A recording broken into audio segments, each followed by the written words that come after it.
Welcome back into the Turf Football Podcast studio. As always, I'm your host, Kieran Drover. And yes, I am still really bored. Football is less than 100 days away, but it is only OTAs. Training camps haven't started. I'm dying for the kickoff.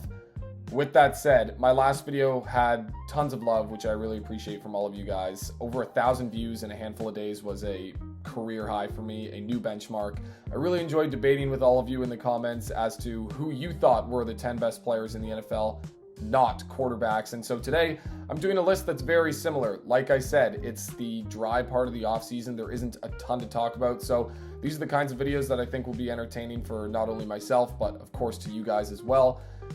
Which players in the NFL don't get enough love from the media? And that doesn't mean just this season, but throughout their entire careers. I think these 5 players are the most underrated in football heading into the 2025 season, and I cannot wait to break down all 5 of these players for you in today's video. So please stick around.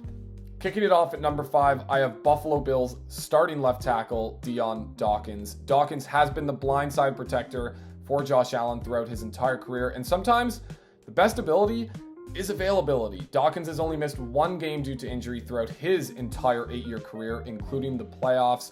He has now made 4 straight Pro Bowls, and in my opinion, should have absolutely been named to the All-Pro team for the first time this season. But that was a goal of mine. Yeah. It hurt. It still does. I can't even sugarcoat it or fake it. I really can't because, I bust my ass every day.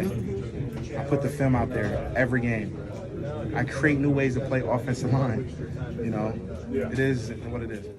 The Bills offense has led the NFL in sacks against for each of the past 2 years, leading the way with only 24 sacks in 2023.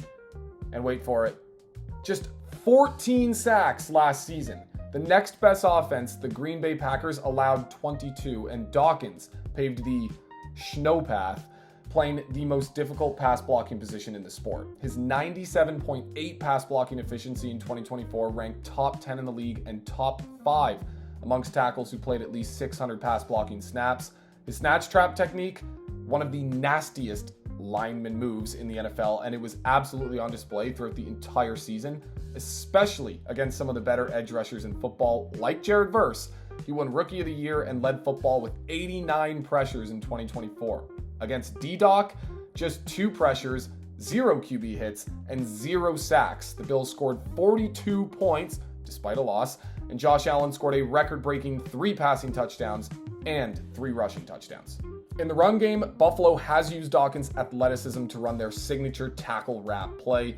Since Dawkins was drafted in the 2nd round back in 2017, the Bills have ranked top 10 in rushing offense in 7 of his 8 seasons at left tackle. That's a team with an MVP QB, and still they're putting up those numbers on the ground. They paced the league with 32 rushing touchdowns in 2024. Dawkins has also been one of the leading advocates for the NFL's new award, the Protector of the Year, which goes to the most outstanding offensive lineman in each season. He may not have won it in 2024, but I do expect him to be in the running for years to come, even on the plus side of 30. Yes, I know. And even if he never wins it, Dawkins admits that it will always be a part of his legacy. Up next on my list at number 4, it is Las Vegas Raiders wide receiver Jacobi Meyers. Sometimes the most fascinating way to evaluate wide receivers is by finding out who can rack up the most yards, the most catches, the most touchdowns, while playing with the shittiest quarterbacks. And that's exactly what Meyers did in 2024. 87 catches, over 1,000 yards receiving, and 4 receiving touchdowns while playing with Gardner Minshew and Aiden O'Connell. Since 2021, Meyers has racked up 308 catches for 3,504 yards and 20 touchdowns, while rookie Mac Jones has been his best quarterback. The 6-year vet took his game to another level in 2024, leading the NFL with 0 drops across 129 targets en route to his first career 1,000-yard season.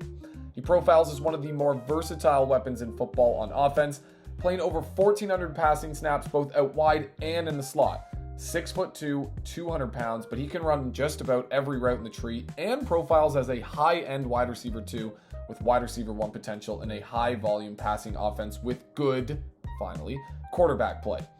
When Davante Adams was injured / traded to the Jets after week 3 of last season, Meyers stepped into a true wide receiver 1 role for the first time in his career and recorded 1.87 yards per route run, which ranked second on the team behind only rookie sensation Brock Bowers.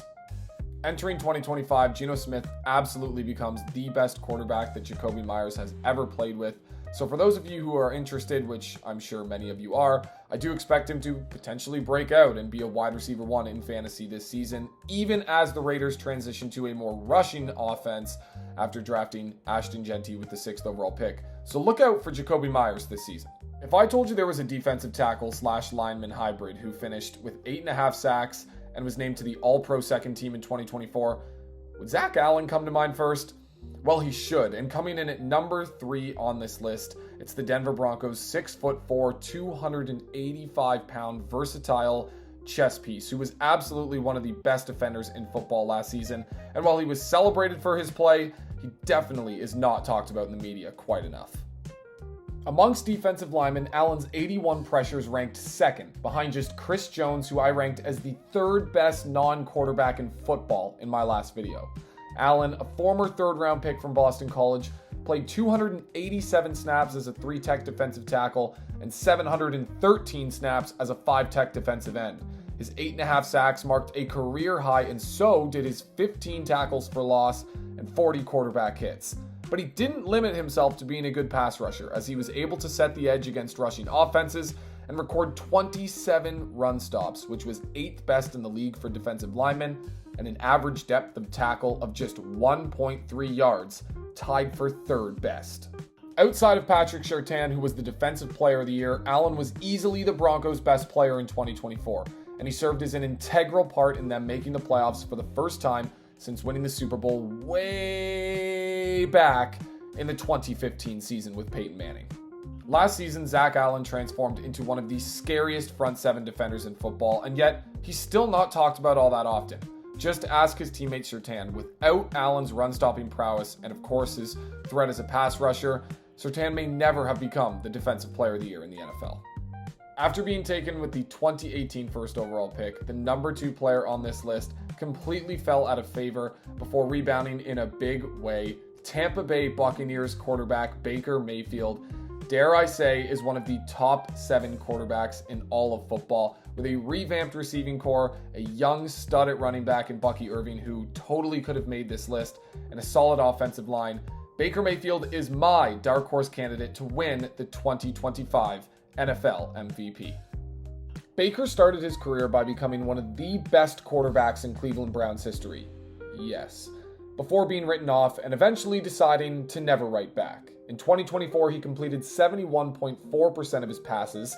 Accuracy was one of his fortes at Oklahoma, for 4,500 yards and 41 passing touchdowns, all of which came while dealing with a new offensive coordinator after Dave Canales left to become the Carolina Panthers head coach, and his replacement, Liam Cohen, is now head coach of the Jacksonville Jaguars.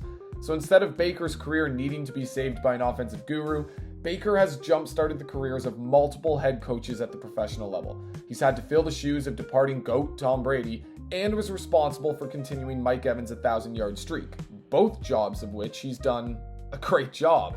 In his 2 seasons as a starter in Tampa, the Bucs have reached the playoffs twice, and he's completed 66.3% of his passes for 871 yards, 8 touchdowns, and a win across 3 playoff games in the Bay. That's a heck of a lot more than Joe Burrow and Justin Herbert can say. I know it feels like Baker has been around forever, but he just turned 30 years old in April and has absolutely blossomed into one of the best intermediate to deep passers in today's NFL, with Emeka Egbuka being drafted in the first round and being added to a mix of Jalen McMillan, future potential Hall of Famer Mike Evans, and hopefully a healthy Chris Godwin. I'm so stoked to see what Baker's going to be able to pull off in 2025, especially in a division, the NFC South, which will most likely stink once again outside of Tampa. But coming in at number 1 on this list, it is a top 3 cornerback in all of football, in my opinion. Let's go back to Orchard Park, New York, where Bills cornerback Christian Benford has gone from 6th round draft pick to a $69 million contract. Behind only Derek Stingley Jr. and Pat Surtain from LSU and Alabama respectively, comes the corner from Villanova. Yes, the same school that's known for basketball, who was robbed of both Pro Bowl and second-team All-Pro honors in 2024. Benford was targeted on just 10.1% of his passes when he was on the field last season. That ranked as one of the lowest figures in the league, and his 72.3 passer rating allowed was 9th best. But here are some easier numbers to understand. He was one of only 2 corners to record at least a 75 grade or higher in both man and zone coverage, according to PFF last season. And his value was not limited to just covering receivers. His 4.1 missed tackle rate was the second lowest in football, behind only Pat Surtain when it comes to cornerbacks, something that is highly coveted in the Buffalo Bills defensive scheme and says so much about his mentality both as a football player and person. And keep in mind that Benford did all of that work in 2024 without a superstar edge rusher in front of him, forcing opposing QBs to throw the ball quickly. And while the Bills were rebuilding a secondary that lost 2 former All-Pro safeties, Micah Hyde and Jordan Poyer, his new contract makes him just the 19th highest paid cornerback in all of football when it comes to APY. So the Bills are getting a premium corner at a premium position for a premium price with one of the best contracts in the entire league.